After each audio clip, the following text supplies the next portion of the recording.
चमकीले नीले पत्थर की कीमत। एक शहर में बहुत ही ज्ञानी प्रतापी साधु महाराज आए हुए थे। बहुत से दीन दुखी परेशान लोग उनके पास उनकी कृपा दृष्टि पाने हेतु आने लगे। ऐसा ही एक दीन दुखी गरीब आदमी उनके पास आया और साधु महाराज से बोला, महाराज, मैं बहुत ही गरीब हूँ, मेरे ऊपर कर्जा भी है, मैं बहुत ही परेशान हूँ, मुझ पर उपकार करें।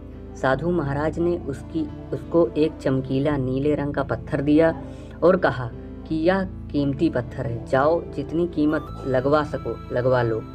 वो आदमी वहाँ से चला गया और उसे बेचने के इरादे से अपने जान पहचान वाले एक फल विक्रेता के पास गया और उस पत्थर को दिखाकर उसकी कीमत जाननी चाहिए।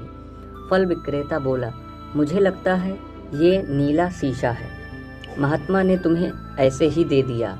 हाँ, यह सुंदर और चमकदार दिखता है, तुम मुझे दे दो, इसके मैं तुम्हें 1000 रुपये दे दूंगा। वो आदमी निराश होकर अपने एक अन्य जान पहचान वाले के पास गया जो कि एक बर्तनों का व्यापारी था। उनसे उस व्यापारी को भी वो पत्थर दिखाया और उसे बेचने के लिए उसकी कीमत जाननी चाहिए। बर्तनों का व्यापारी बोला, यह पत्थर कोई विशेष रत्न है, मैं इसके तुम्हें 10,000 रुपये दे दूंगा। वह आदमी सोचने लगा, इसकी कीमत और भी अधिक होगी, और यह सोच वो वहाँ से चला आया। उस आदमी ने इस पत्थर को अब एक सुनार को दिखाया। सुनार ने उस पत्थर को ध्यान से देखा और बोला, ये काफ़ी कीमती है, इसके मैं तुम्हें 1,00,000 रुपये दे दूंगा। वो आदमी अब समझ गया था कि यह बहुत अमूल्य है। उसने सोचा, क्यों ना मैं इसे हीरे के व्यापारी को दिखाऊं। उसने सोचा कि क्यों ना मैं इसे हीरे के व्यापारी को दिखाऊं, हो सकता है इसका दाम और बढ़ाए। यह सोच वो शहर के सबसे बड़े हीरे के व्यापारी के पास गया। मतलब उसने पहले फल विक्रेता को दिखाया, फिर उसके बाद बर्तन के व्यापारी को दिखाया, फिर सोने के व्यापारी को, अब हीरे के व्यापारी को वो दिखाने के लिए गया। उस हीरे के व्यापारी ने जब वो पत्थर देखा तो देखता रह गया।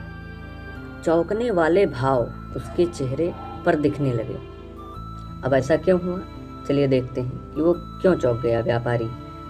उसने उस पत्थर को माथे से लगाया और पूछा, तुम यह कहाँ से लाए हो? यह तो अमूल्य है, यदि मैं अपनी पूरी संपत्ति बेच दूं तो भी इसकी कीमत नहीं चुका सकता। मतलब वो पत्थर जो था, वो स्टोन जो था, जो साधु महात्मा ने उसे दिया था, वो बहुत ही कीमती था।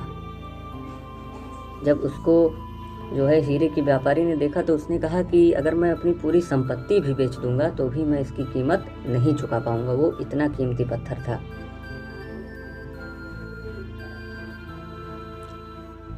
चलिए आगे की कहानी देखते हैं।